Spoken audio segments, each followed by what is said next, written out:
Salut les amis, j'espère que vous allez bien. Aujourd'hui, nous allons voir comment utiliser l'intelligence artificielle pour pouvoir faire notre mastering. Et je tiens à vous rappeler ici là que de nos jours, plus personne ne peut s'en passer avec ce qui concerne l'intelligence artificielle. Mais alors, ça va être vraiment une grave erreur si vous commencez votre ou alors vous débutez votre apprentissage directement avec l'intelligence artificielle. Moi particulièrement ceux-là qui débutent et qui vont regarder cette vidéo, je vous conseille de ne pas utiliser l'intelligence artificielle à vos débuts. Il est vraiment très important que vous ayez au moins certaines notions, le B à bas du mastering pour pouvoir vous engager à utiliser l'intelligence artificielle. Sinon, vous allez être plutôt, pour moi particulièrement, je ne vais pas vous mentir que vous allez être bête, sans toutefois offenser l'un d'entre vous. Donc vous allez être vraiment bête, vous allez être vraiment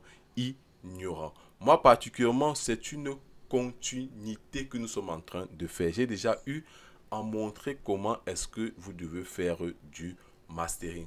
Quand est-ce que vous devez utiliser X ou Y effet dans votre processus de mastering.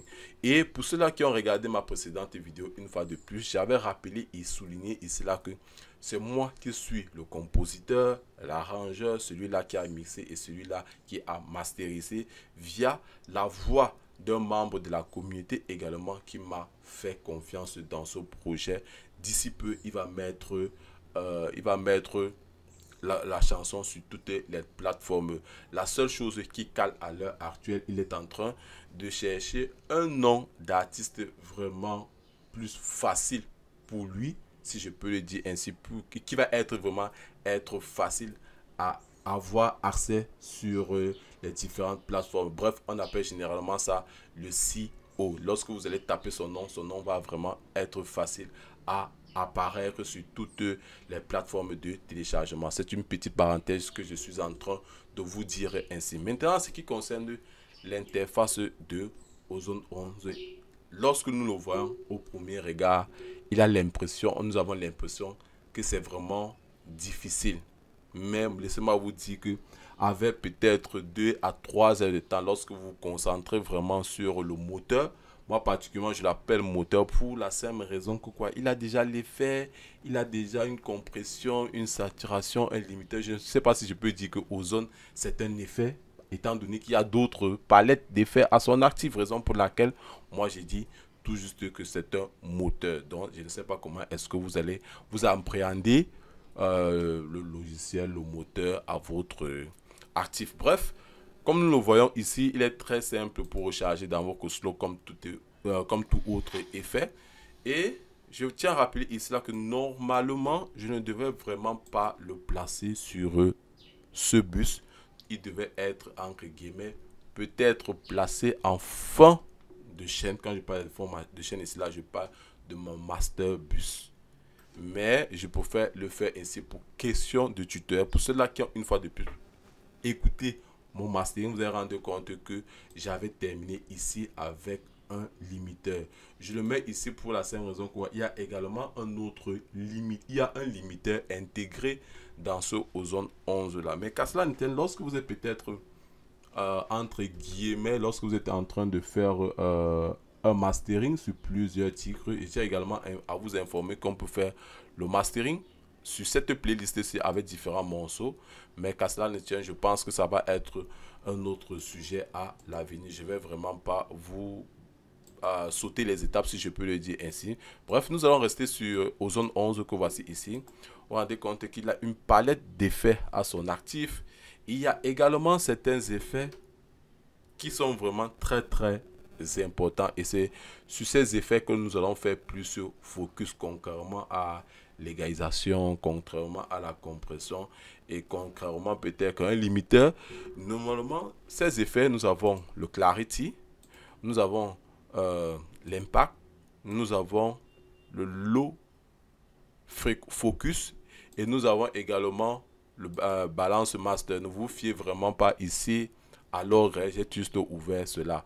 Si je commence par le master rebalance ici, vous constatez que quoi, nous avons la partie vocale, nous avons la partie basse et nous avons la partie batterie. En fait, lorsque vous allez lancer l'intelligence artificielle, il va essayer un peu de trouver le juste milieu suite à ces différents instruments. Si la voix elle est vraiment très haute, il va se placer sur la voix, il va faire un gain de réduction. Si elle est vraiment très basse, il va juste booster la voix sans toutefois affecter d'autres paramètres. Ça, c'est quelque chose de vraiment de génial. Ça, c'est l'un des effets, si je peux le dire ainsi. Maintenant, le low focus. Voici encore un effet que je trouve vraiment sympa pour la simple raison que quoi, vous pouvez arriver que quelqu'un vous envoie tout juste un projet ainsi, une seule piste, un seul thème, et vous vous rendez compte que c'est peut-être de la crappe. Vous vous rendez compte que le son n'est vraiment pas rond, si je peux le dire ici, ça manque vraiment d'épaisseur. Vous allez juste venir jouer avec ces deux potasses là pour pouvoir donner du tonus à votre voix. Là, je suis juste en train de vous expliquer et après, nous allons aller à la phase pratique. Ça, raison pour laquelle le low, comme vous constatez ici, le low, les basses fréquences sur le bas du spectre, nous allons essayer un peu de donner plus de rondeur à notre kick, à notre basse s'il en manque vraiment. Nous avons également l'impact ici qui va nous permettre de donner plus de punch.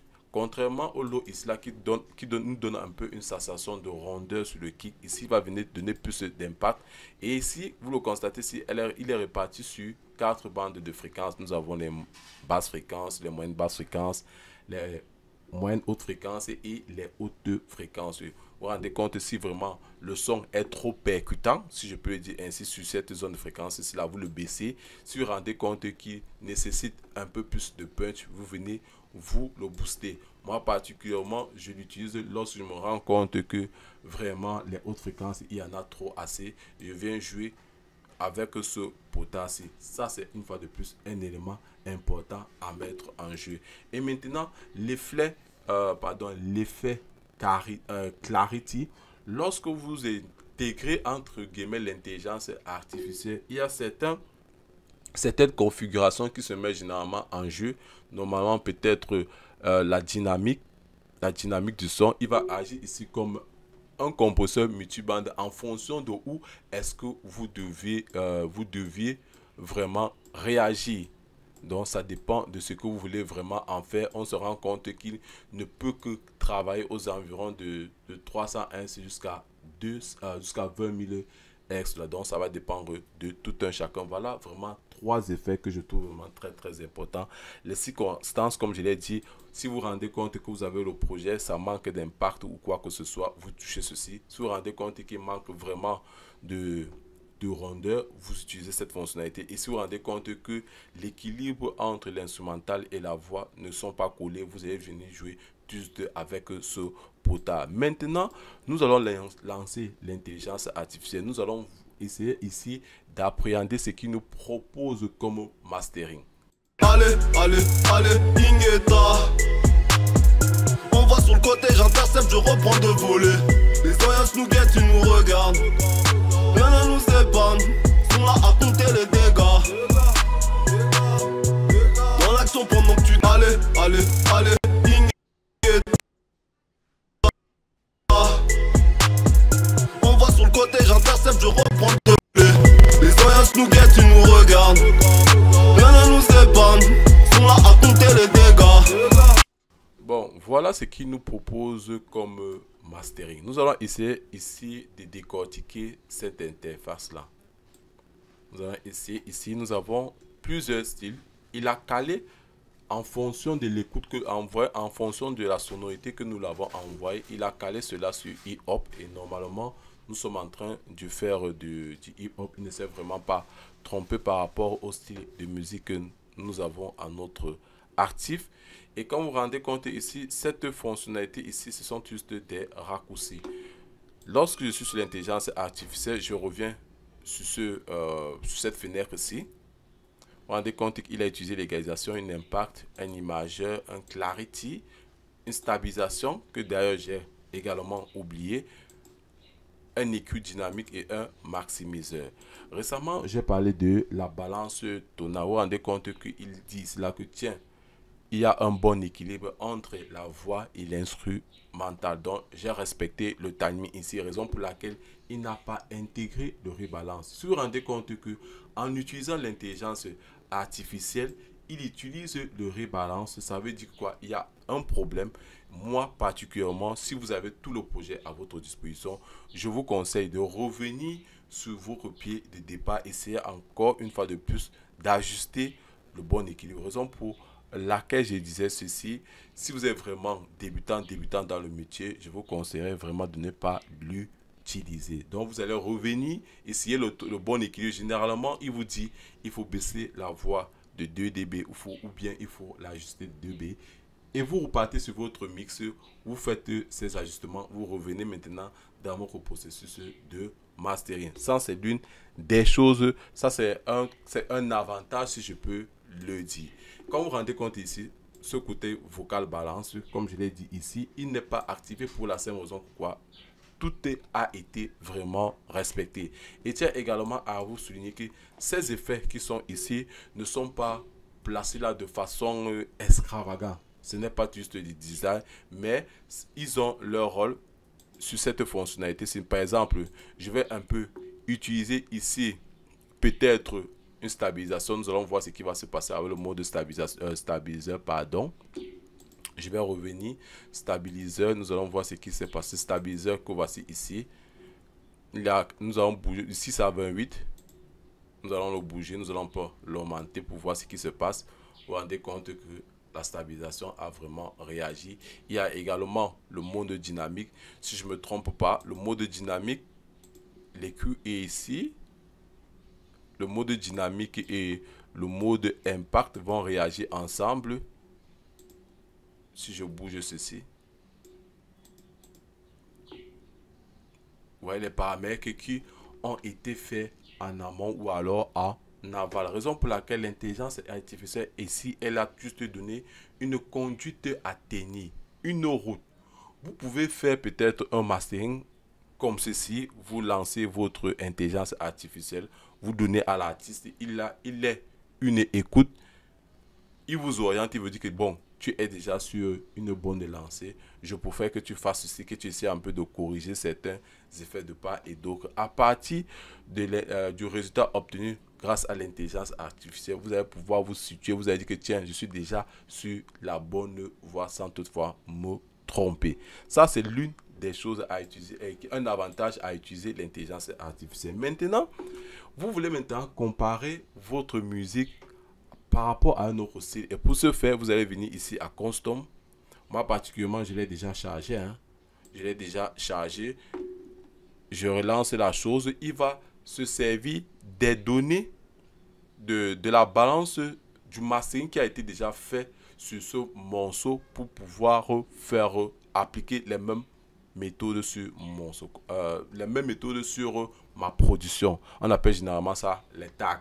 Vous voyez, il se sert des informations d'un projet déjà bien mis sur pied, si je peux le dire ainsi, déjà bien mis sur pied pour pouvoir me proposer cette courbe-ci là. Vous vous rendez compte qu'il dit que tiens, sur le morceau-ci, je me rends compte que ton morceau, il y a trop de basses.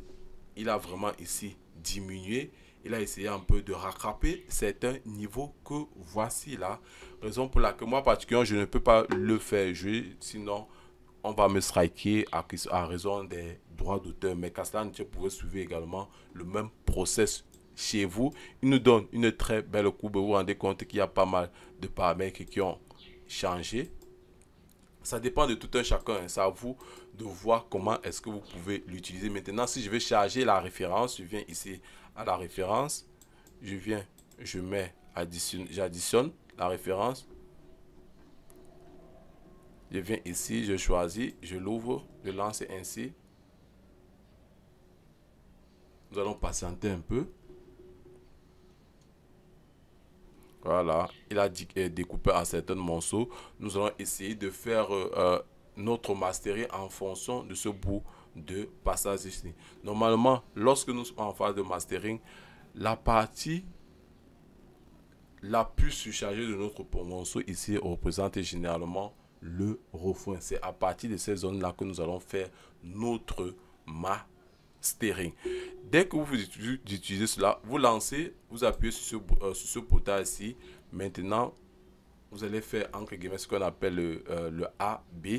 Donc, vous allez écouter votre track. Vous allez écouter la track de référent. Moi, particulièrement, je ne peux pas le faire pour la simple raison, quoi, une fois de plus, raison de droit d'auteur. Bref, voilà à peu près comment est-ce que vous devez utiliser l'intelligence artificielle. Ce n'est pas encore terminé, les amis. Nous allons rester juste une fois de plus notre maximisateur. Suite à ma précédente vidéo, je vous ai dit pourquoi est-ce que j'ai utilisé le maximisateur. Ce n'est pas tout. Vous pouvez ici venir ici et vous a proposé cet algorithme-ci. Moi particulièrement, je préfère rester sur le moderne. Maintenant, nous avons également cette fonction ligne input ici là qui va analyser votre fichier. Bien évidemment, tout le monde veut sonner fort. Il va analyser, il va vous montrer à quel degré auquel vous pouvez entre guillemets booster votre signal sans toutefois saturer, sans toutefois avoir un son vraiment désagréable. Le lead input, je pense que c'est intégré à pas mal de fonctionnalités. Ici, nous avons également là, vous voyez la courbe que voici ici, la courbe, cette courbe-ci, elle va également être bougée ici. Si je ne me trompe pas, elle va être bougée ici ou ici. Bref, sur l'un des écrous, je vais voir par exemple ce paramètre ici.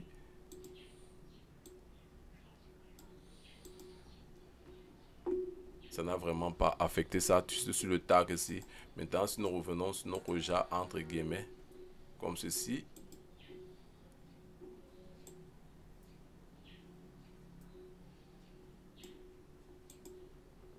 Voilà, il y a pas mal de fonctionnalités. Vous pouvez également jouer là, ici. Et également, vous pouvez, s'il manque vraiment, si c'est vraiment très haut, si le maximisateur est vraiment très haut ou trop bas, vous pouvez venir l'ajuster ici en fonction de votre goût. Bref les gars, c'était une petite vidéo en ce qui concerne l'intelligence artificielle et quand est-ce qu'il faut vraiment l'utiliser. Si vous avez aimé cette vidéo les gars, je vous invite une fois de plus à vous abonner, à partager, à commenter, à liker et surtout activer la cloche de notification pour ne rater aucune de nos prochaines vidéos. Sur cela, portez-vous bien. Ciao.